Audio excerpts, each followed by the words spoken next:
À cette époque, il était âgé et était devenu aveugle. Ô mon cousin, lui dit Khadija, radiyallahu anha, écoute ce que va te dire le fils de ton frère.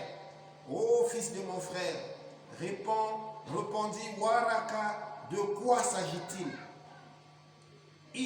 L'envoyé de Dieu, sallallahu alayhi wa sallam, raconta ce qu'il avait vu. Ce qu'il avait vu, ceci,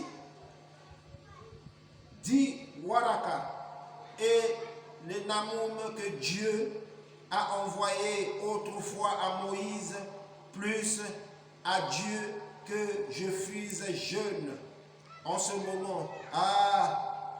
Que je voudrais être encore vivant à l'époque où tes concitoyens te banniront.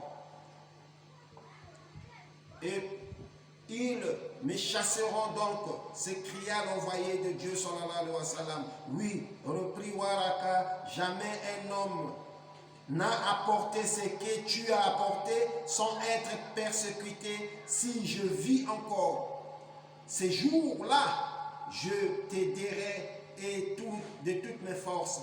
Après cela, Waraka ne tarda pas à mourir. Or, la révélation s'interrompit.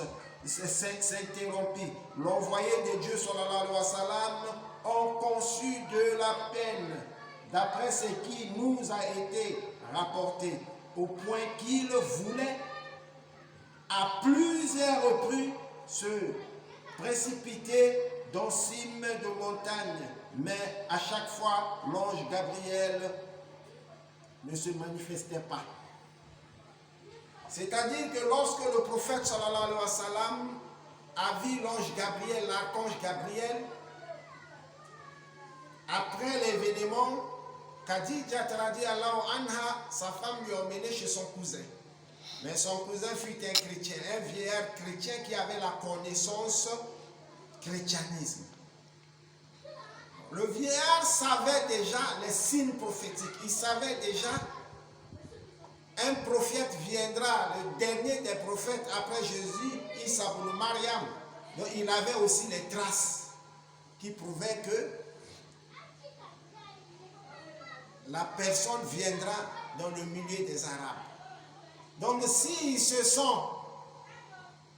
ils ont quitté leur territoire pour venir habiter à Médine ou soit à Makkah, c'est pour attendre la venue du dernier prophète qui a été signalé par Allah subhanahu wa ta'ala.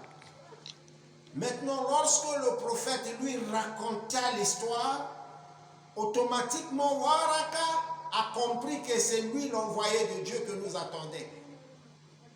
Parce que quand le prophète lui a raconté l'histoire, il dit, ce que tu viens de voir, c'est ce que Moïse aussi a vu. C'est ce que Jésus avait vu. C'est l'envoyé du ciel, Gabriel. Et c'est là, Waraka de dire à Muhammad sallallahu alayhi wa sallam, c'est parce que je suis devenu vieux. Je n'ai plus des yeux parce que je suis devenu aveugle. Je n'ai plus de force. Si seulement que j'étais encore jeune, j'allais être le premier adepte qui allait embrasser l'islam. Mais je vais te dire quelque chose. Tu seras persécuté par tes propres parents, par ta propre nation. C'est là le prophète de crier et dire, donc c'est mes propres parents qui vont me combattre. Il dit, personne n'emmène la parole d'Allah ou la vérité devant les gens sans qu'ils soient au premier temps combattus. Donc, sois déjà, mets-toi en garde que tu seras combattu par tes propres parents. Mais si seulement que j'avais le courage, j'étais encore jeune, j'allais être ton premier adepte pour t'aider. Tellement que Waraka était joyeux d'entendre ce que le prophète venait de lui dire, mais ça ne tarda pas, Waraka est décidé. Maintenant, à lui, et lui disait, ô Muhammad, tu es vraiment l'envoyé de Dieu. En entendant ces paroles de Gabriel, il ils